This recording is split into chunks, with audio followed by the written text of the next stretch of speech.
Nós te agradecemos pela sua presença, Deus. Deus, eu oro para que o Senhor toque cada um dos corações aqui, Jesus. Que desde já o Senhor já venha nos tocando com fome pelo Senhor, com amor pelo Senhor, Jesus. Nós não queremos vir te encontrar e não te perceber, Deus. Nós não queremos ter vindo ao seu encontro e não te achar, Jesus. Abra os nossos corações, Deus, nós estamos sedentos pelo Senhor, nós desejamos te encontrar hoje, Jesus, um pouquinho mais, em nome de Jesus, amém. Vocês estão felizes que é o primeiro culto de mulheres? É isso, né? Bom. Sabe, hoje a gente vai falar um pouco sobre identidade, sobre propósito, sobre cura, sabe? Sobre fome por Deus, amor a Deus. A nossa geração, de todos nós que estamos vivos, na nossa geração, ela é cheia dos que buscam. Os que buscam sentido para a vida, os que buscam propósitos, que buscam identidade. Você é assim? Eu sempre fui muito questionadora, eu sempre me perguntei, por que eu venho à igreja? Por que eu faço isso? Por quê? Por quê? Muitas perguntas não são respondidas, mas aquelas que estão de acordo com a vontade de Deus, sim. E no fundo, todo mundo tem um pouco de questionamento sobre o que a gente deve fazer, por que a gente nasceu, qual é o nosso propósito, quem a gente é. E nós nunca vamos estar satisfeitas enquanto a gente não encontrar uma resposta que é maior do que nós mesmas. Sabe, respostas de autoajuda, coisas assim, elas são boas, mas elas são fracas. O Evangelho é superior para definir o nosso propósito de vida, para trazer significado para a nossa existência. Eclesiastes 3:11 diz assim, vou parafrasear, fala que Deus colocou um anseio pela eternidade no coração do homem. Ou seja, Deus colocou um anseio pelo eterno no coração de todas as pessoas. Deus colocou na gente fome por Deus. Então, cada uma de vocês, Deus colocou uma medida de fome por Deus. Todo mundo, Deus deu fome por Ele mesmo. Se você acha que você não tem fome por Deus, talvez você esteja alimentando essa fome que Deus colocou dentro de você com outra coisa. Mas Deus colocou fome por Ele mesmo dentro de cada pessoa. E o que acontece? Muitas vezes, a gente satisfaz essa fome. Sabe quando a gente está com um vazio, a gente quer fazer algo, a gente precisa encher a nossa vida com algo. E a gente vai assistir um filme, a gente vai comer um doce, a gente encontra com os amigos. Isso tudo são coisas lícitas. Isso é legal, não é pecado. Mas existe algo superior. Por que eu estou dizendo isso? Você chega em casa, você estudou, trabalhou, seja o que for. Seu tempo livre, à noite, vamos supor. Você vai e assiste meu Netflix, fica a noite inteira no Instagram. É pecado? Não. Mas Deus colocou um buraco, uma fome dentro de você. Se você satisfizer essa fome com algo passageiro, você vai se sentir vazio em pouco tempo. Vocês estão me entendendo? Então existe uma fome, existe um espaço dentro de nós que só Deus pode satisfazer. Nada além de Deus, sabe? E quando eu falo sobre a gente assistir filme, olhar o Instagram, isso não é pecado, sabe? Eu já falei isso. Mas você deve priorizar algumas coisas na sua vida. Então, avalie se você tem desejo por Deus, se você ama a Deus, se você tem vontade de orar, vontade de ler a Bíblia. E esteja isso alinhado na sua vida. Então, depois você vai se divertir. Amém? Vocês me prometem?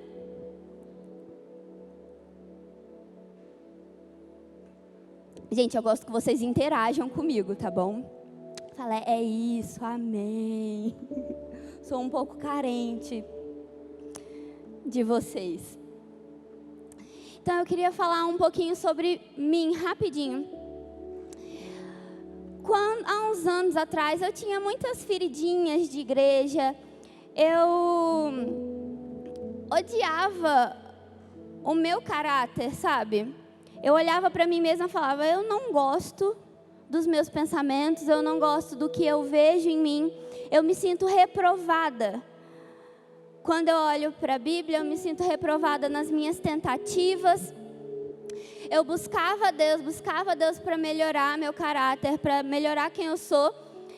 E melhorava por um tempo, mas de repente tudo voltava ao normal. Eu vivia nesse ciclo, sabe? E quando eu entrava no meu quarto para orar, era como se fosse um muro das lamentações. Eu só ficava lá chorando com Deus. Ai, Deus, eu preciso disso, eu não tenho aquilo, eu sou isso, eu sou aquilo. E o foco era sempre em mim mesma. Era o que eu estava precisando, o que estava faltando em mim a respeito de Deus. E isso não é errado. Vocês entendem que eu estava pedindo a Deus para mudar a minha vida? Só que eu só ficava nisso. As minhas orações estavam voltadas para mim mesma. Então, o tempo foi passando, Deus foi me tocando. E eu parei de orar por mim mesma. Eu passei a ser incendiada por um desejo de conhecer Jesus, de amar Jesus. Eu entrava no meu quarto porque eu quero a Deus, não porque Deus pode mudar a minha vida. Isso é uma consequência e é uma consequência incrível. Mas o propósito da minha busca, o propósito da minha oração é o próprio Deus. Se eu busco a Deus para Ele me melhorar, quando eu achar que eu estou boa, eu paro de buscar a Deus. Mas se eu busco a Deus porque eu amo a Deus, porque eu desejo a Deus, porque eu tenho fome de conhecer quem Ele é, esse desejo não passa, esse desejo só aumenta. E por consequência eu sou transformada por Deus. Então o tempo foi passando e eu fui vendo que esses dilemas interiores, essas crises, elas se resolveram e eu nem percebi. Com o tempo eu fui vendo que tudo estava no lugar, eu não tinha feridas. Eu estava bem comigo mesma, eu não me condenava mais, sabe, para ser uma pessoa melhor e tudo mais. E abram comigo em 2 Coríntios, capítulo 3, versículo 18. Porque eu vou explicar para vocês por que que isso mudou na minha vida. Não foi uma experiência pessoal, isso é bíblico. E pode acontecer com todo mundo aqui, amém? 2 Coríntios 3, 18. Diz assim: e todos nós, com o rosto desvendado, contemplando como por espelho a glória do Senhor, somos transformados de glória em glória na sua própria imagem, como pelo Senhor, o Espírito. O que está falando aqui? Nós, face a face com Deus, nós procurando o Senhor, nós contemplando o Senhor, nós somos transformados de um nível de glória ao seguinte. Isso significa o quê? Que hoje eu me encontro com Deus, eu provei algo em Deus, eu fui transformado em uma medida. Depois eu vou me encontrar com Deus de novo, eu vou ser transformado a um outro nível de glória. E a minha vida vai sendo de glória em glória. A Bíblia fala que a vida do justo, né, a vida do crente, ela é de glória em glória. Tem gente que vive de treva em treva, que vive de dificuldade em dificuldade, de tristeza em tristeza. Essa não é a vida que Deus propôs para nós. mas é uma vida de glória em glória, de plena satisfação em Deus. Tem um salmo, por volta do Salmo 17. O salmista fala que na justiça, quando ele acordar, ele vai se ver semelhante a Deus e ele vai ficar feliz, ele vai ficar satisfeito. Então existe um lugar em Deus onde nós não nos sentimos condenadas por Deus, mas nós acordamos e nós temos convicção de que nós temos Deus. Então, por mais que eu tenha defeitos, por mais que eu tenha problemas, eu estou satisfeita no que eu estou vendo, porque eu tenho a Cristo e eu estou sendo transformada de um nível de glória ao seguinte. Então, eu não me cobro para ser completamente perfeita, porque a caminhada vai me aperfeiçoar se eu permanecer com Jesus, amém? Tá fazendo sentido para alguém? Então tá bom. Então, ao invés de nós lutarmos contra pecado, ao invés de nós lutarmos contra os nossos próprios pensamentos, o nosso caráter, sabe? Vou dar um exemplo para ficar mais prático. Eu sou uma pessoa muito tímida, muito introvertida. Não sei se parece, mas eu sou uma pessoa muito introvertida. Então, eu tinha muita dificuldade de amar as pessoas, eu não tinha muita vontade de estar com as pessoas, eu não tinha muitos amigos, por minha culpa. E isso era ruim, eu via que isso era ruim para mim mesma. E eu orava a Deus, Deus me muda, me faz amar as pessoas, me faz amar as pessoas, me faz amar as pessoas. Mas era passageiro, eu passava por ondas, tipo, eu amava, desistia das pessoas, amava, desistia, amava e desistia. Achava que todo mundo estava contra mim, minhas amigas tinham outras amigas melhores que eu, e eu era como se fosse o que sobrou, né? E isso é uma falta de identidade em Deus. É falta de relacionamento e convicção em Deus. Por quê? Porque quando eu me relaciono com Deus, quando eu amo a Deus, enquanto o meu amor por Deus cresce, é natural que eu ame as pessoas. É natural que eu ame a mim mesma. Então, algo que era difícil, porque eu ficava buscando aquilo o tempo inteiro, quando eu simplesmente entrei no meu quarto e falei, Jesus, eu não sei nem como começar. Às vezes eu não tenho nem vontade, às vezes eu nem te quero, mas eu quero te querer, Jesus, eu quero te querer. Toca a minha vida, muda a minha vida, me faz ver beleza no Senhor. Eu quero te amar. E conforme essa oração foi sendo verdade em mim, eu consegui amar Deus, eu consegui me sentir amada por Deus. O meu amor pelas pessoas mudou. O meu amor pelas pessoas mudou. Gente, eu fiz engenharia robótica. Sabe por quê? Porque eu não queria lidar com pessoas. Eu ia lidar com máquina. E aí, Deus fez a obra dele na minha vida, onde eu estou hoje, cuidando de gente. O dia inteiro. O dia inteiro. Não exerço mais a profissão. Sou pastora integral. E sabe, Deus transforma por inteiro, independente da dificuldade que você tenha. Então, o muito esforço não transforma, o muito esforço não cura os nossos dilemas pessoais. Só um encontro com Deus, só a glória de Deus. Existem coisas que só a glória de Deus pode fazer. Existem coisas que só a presença de Deus pode fazer. Existem relacionamentos quebrados que, se você coloca Deus no meio, se a presença de Deus vem sobre esses relacionamentos, tudo se resolve. Existem dilemas pessoais que, se a presença de Deus vem, que se a glória de Deus vem, tudo se resolve. Então nós precisamos desejar o Senhor, nós precisamos querer conhecer a Deus, nós precisamos prosseguir em conhecer a Deus. Tem um outro salmo que fala, Salmo 18, 25, se alguém quiser anotar. Para com o benigno, benigno te mostras, com o íntegro, também íntegro, com o puro, puro te mostras, com o perverso, inflexível. Vou explicar, só um momento. que Davi está falando aqui.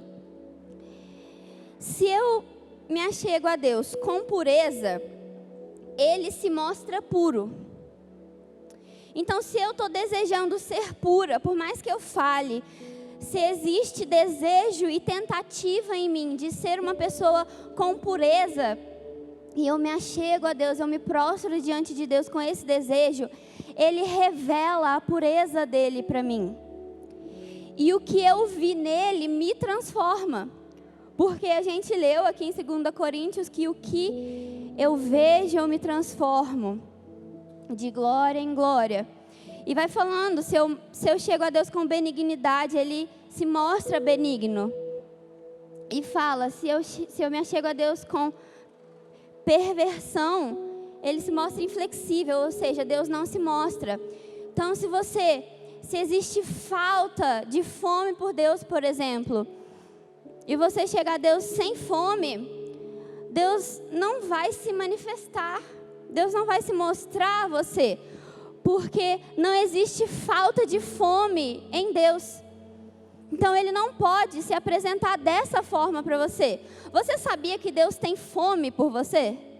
Não é só nós que temos fome por Deus, mas Deus tem fome por nós.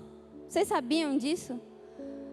A mulher samaritana, o Senhor Jesus, Ele fala para ela sobre uma água que jamais vai dar sede nela. E aí ela fala, dai-me de beber. Então Ele alimentou ela, ele saciou a sede dela. E logo depois Ele fala, dai-me de beber. Então existe algo em nós que satisfaz a Deus. O nosso relacionamento com Deus não só satisfaz a nossa vida, mas satisfaz o próprio Deus. Deus não sente falta de nada, mas Ele escolheu ser completo com a gente. Vocês têm noção de como isso é forte? Por si só, Deus é completo. Mas Ele escolheu que a gente entrasse na família dEle, que a gente entrasse no relacionamento eterno que existe entre o Pai, o Filho e o Espírito, esse eterno amor, essa eterna comunhão, esse eterno prazer. E a forma com que eu me aproximo de Deus vai definir o que eu vou receber de Deus. Então hoje eu quero, antes de tudo, instigar vocês a terem fome por Deus, a terem desejo por Deus, a amarem a Deus. Se existe uma fagulhinha assim, é suficiente. É suficiente. Se existe, sabe, eu sempre fiz uma oração quando eu tive falta de fome por Deus. Falava, Deus, eu quero querer. Não é que eu quero querer. E Deus sempre foi fiel à minha oração.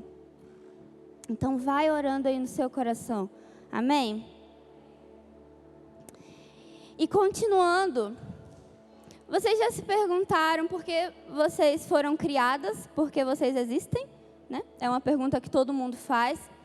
Nós fomos criados para amar a Deus, nós fomos criadas para relacionamento, para intimidade.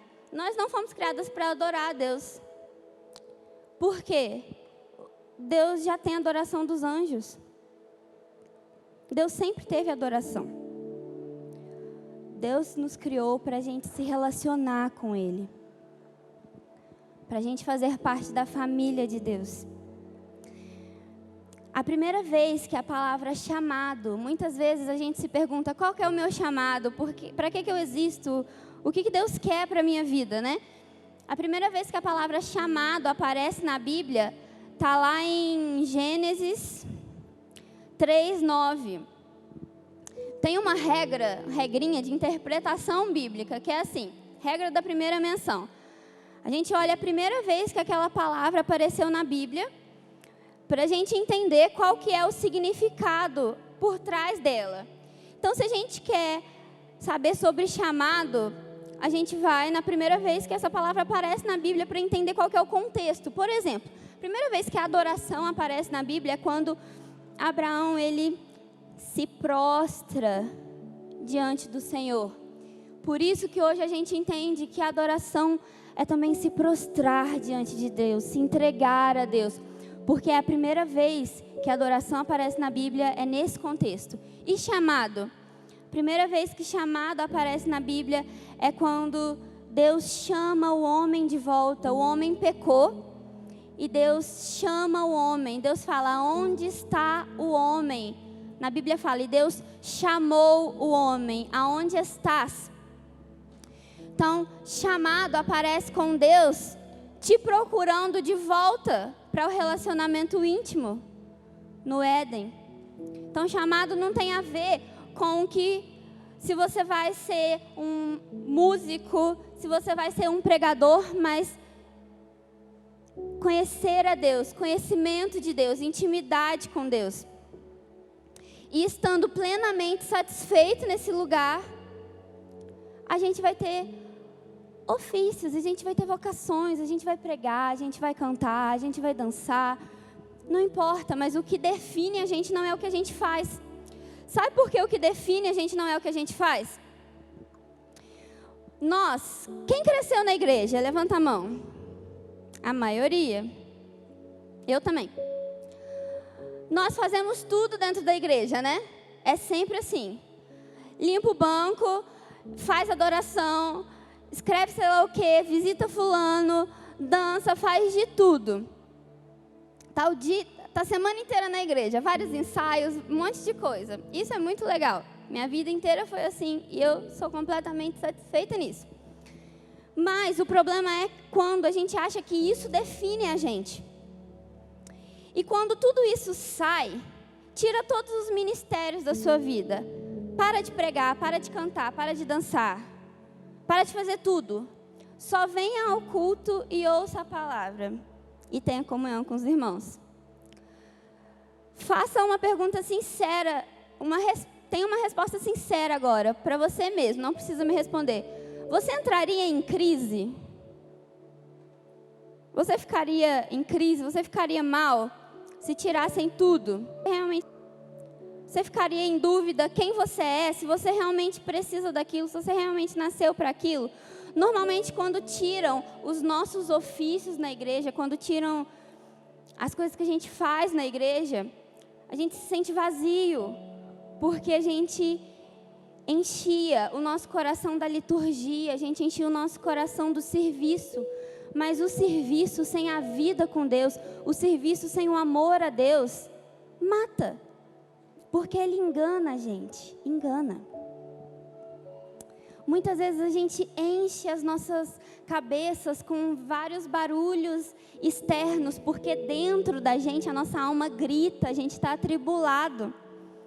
A gente não consegue ficar parado, sabe? A gente não consegue ficar na companhia de nós mesmas.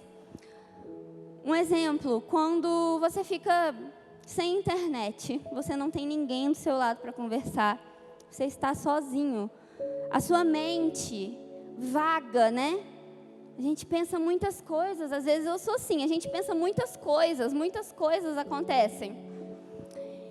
Isso vai gerando uma ansiedade na gente, mas quando todos os barulhos externos se calam, quando todo o nosso serviço para, e a gente não sabe mais quem a gente é porque a gente estava se definindo pelo que a gente faz.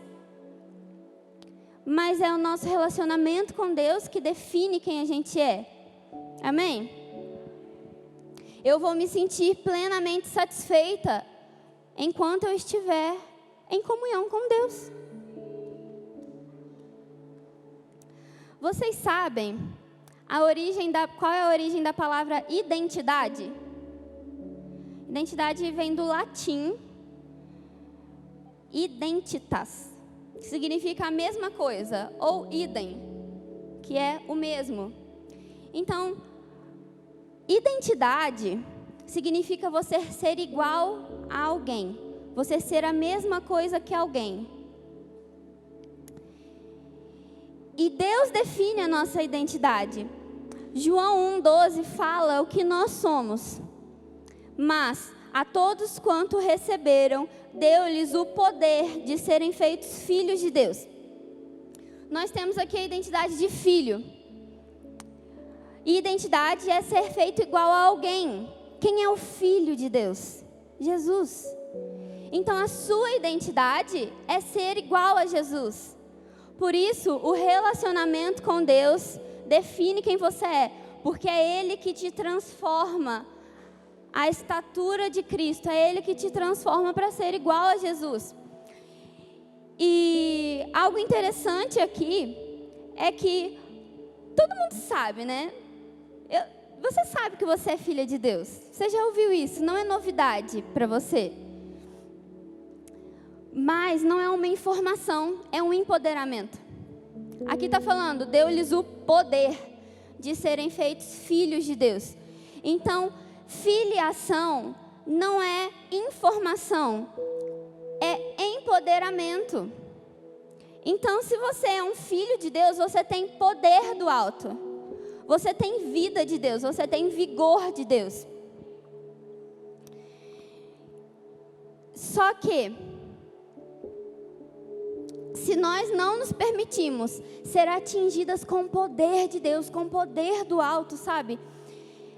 A nossa identidade, eu já falei, identidade é ser igual a alguém. Eu vou acabar me comparando. E eu vou tentar buscar a minha identidade na Vicky, por exemplo. Só que eu sou muito diferente da Vicky. Então, se eu tentar me definir por quem ela é, eu vou acabar me comparando. Isso vai gerando frustração, isso vai gerando inveja, isso vai gerando complexo de inferioridade. Todas as frustrações que a gente tem é por comparação.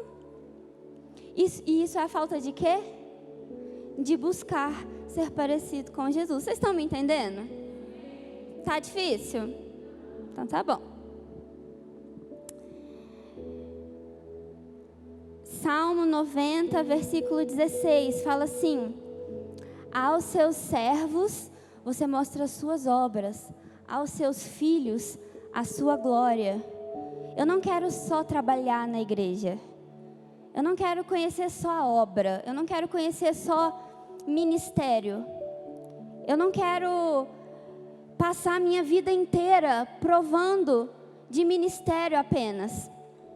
De vir, fazer isso, faz aquilo, volta para casa. Mas eu quero passar a minha vida recebendo poder de Deus, recebendo glória de Deus. Amém?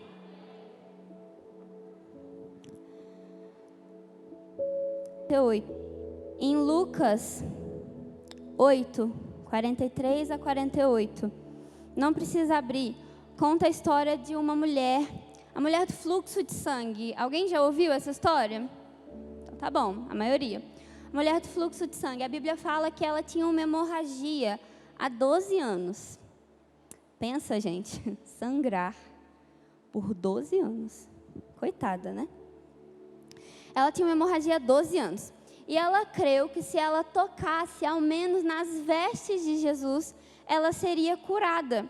Então ela foi, enfrentou a multidão, ela tocou nas vestes de Jesus, ela foi curada. E Jesus falou para os discípulos dele: alguém me tocou. E os discípulos falaram: mestre, tem uma multidão aqui, está todo mundo te tocando. Aí ele: não, alguém me tocou diferente, porque de mim saiu poder, de mim saiu virtude. Algumas traduções falam de mim saiu poder, na minha Bíblia fala de mim saiu poder. Então uma mulher que estava ferida, estava sangrando, ela creu que Jesus podia curar ela. Então ela correu atrás de Jesus, enfrentou toda uma multidão, tocou em Jesus e ela conseguiu extrair poder de Jesus. Ela conseguiu extrair vida, conseguiu extrair vigor, sabe?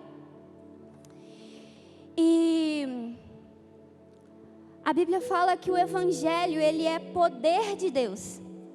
Poder de Deus para a salvação de todo aquele que crê.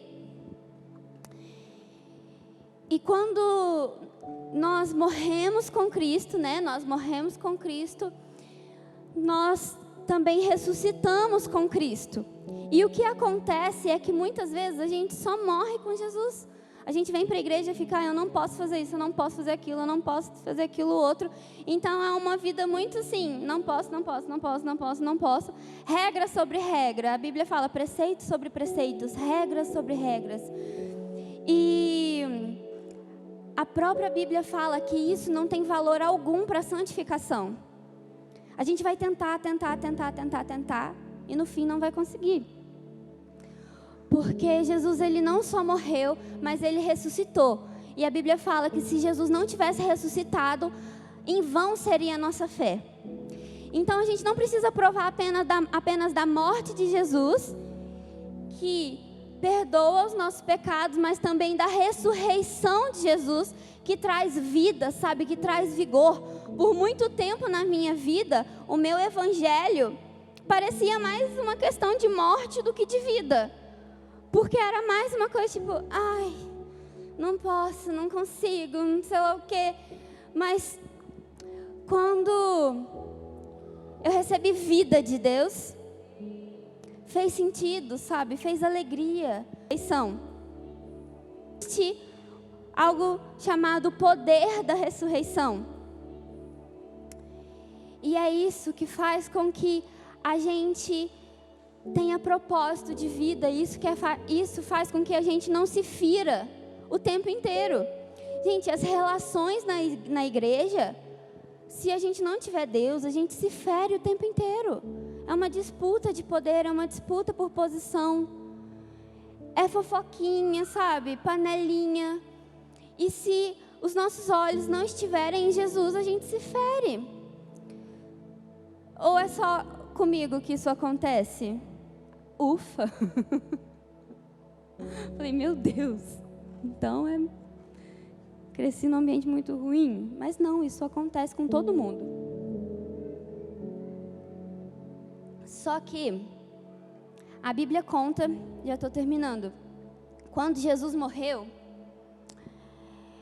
os israelitas, né, o povo foi lá tirar o corpo de Jesus, porque a pessoa morre na cruz, tem que tirar o corpo, né? E tinham os outros 2 ladrões na cruz. E quando eles foram tirar Jesus, quando eles foram tirar primeiro os ladrões ainda não tinham morrido. Então eles tiveram que ferir a perna, se eu não me engano, dos ladrões da cruz. Por quê? Quando a pessoa está presa na cruz, quando você fere a perna, ó, ela morre assim, ó, de asfixia. Então ela morre mais rápido. E Jesus, ele já estava morto, ele não precisou ser ferido. Só que eles precisavam testificar de que Jesus tinha morrido. Então eles furaram o lado de Jesus. E quando eles furaram o lado de Jesus, não saiu apenas sangue, saiu água e sangue. Saiu sangue, mas também saiu água. A água significa virtude. De Jesus não saiu apenas ferida, saiu virtude. Saiu beleza. Então eu te pergunto, quando você é ferida, o que sai de você? Sai sangue, sai ferida, sai intriga ou sai virtude? De Jesus saiu virtude. E Jesus, ele não precisou ser quebrado, ele não precisou ter suas estruturas quebradas. Quando a nossa vida cristã é a gente se entregar, não é? A gente morrer para nós mesmos, carregar a nossa cruz. Mas às vezes a gente morre para nós mesmos, mas a gente sente muito. Tudo que cutucam a gente está sentindo. É porque a gente está vivo demais. Precisamos morrer para nós mesmos. Para receber o quê? O poder da ressurreição. Só recebe ressurreição quem morreu. Então, hoje, vamos ficar de pé? Hoje é uma noite para, se você ainda se fere muito, você se prostrar diante de Jesus, negar a si mesmo, fala: Jesus, eu ainda tenho muito meus próprios desejos, a minha própria vontade, eu quero que seja feito do meu jeito. Então, mata os meus desejos que não pertencem ao Senhor, Deus. Mata a minha vida para que eu ressuscite em glória, para que eu ressuscite em poder. Se você tem falta de fome por Deus, agora é o momento para você ser tocado com fome. Sabe, um dia, um homem de Deus colocou a mão sobre mim e ele me transferiu fome por Deus. E eu nunca mais fui a mesma. Nunca mais. Eu lembro que eu passava noites e noites chorando, desejando Jesus. Era algo muito maior do que eu conseguiria buscar com as minhas próprias forças. E criei expectativa, porque hoje vocês vão receber fome por Deus. E eu garanto que a vida de vocês nunca mais vai ser a mesma. É impossível estar diante de Jesus e não desejar Jesus. Sabe, é impossível. Quando você é marcado pelo Senhor, quando você é marcado com fome por Deus, você está em um ambiente que Jesus está e você aceitar sair sem que Jesus te toque. Então feche seus olhos, eu quero orar por